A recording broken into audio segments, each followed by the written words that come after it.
a major step forward in Congress for President Biden's infrastructure plan. The U.S. Senate approved the bipartisan measure, which is one of the most expensive bills in American history. Our Washington, D.C. correspondent Matt Knadler with the story. The yeas are 69.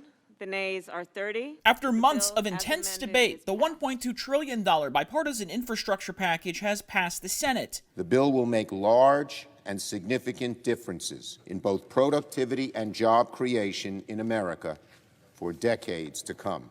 Among the top-line numbers inside the 2,700-page bill, $110 billion for roads and bridges, $73 billion for electric and power grids, and $65 billion for high-speed internet. The deal includes roughly $550 billion in new spending both Democrats and Republicans say is needed to improve America's aging infrastructure, which received a C- grade earlier this year. There's a cost to not investing.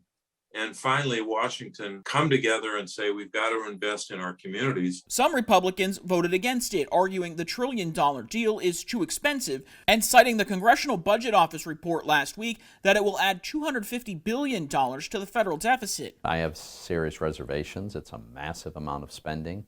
In some categories, it's a massive amount on top of massive amounts that were spent just over the last year. The infrastructure bill now faces an uphill battle in the U.S. House. The question there, will enough moderate Democrats support it, and will the progressive wing say it doesn't go far enough? And I don't think it should be attached to anything else, including reconciliation or debt ceiling votes.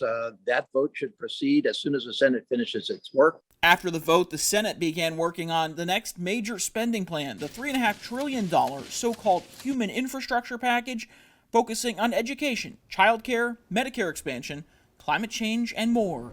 In Washington, Matt Knadler reporting.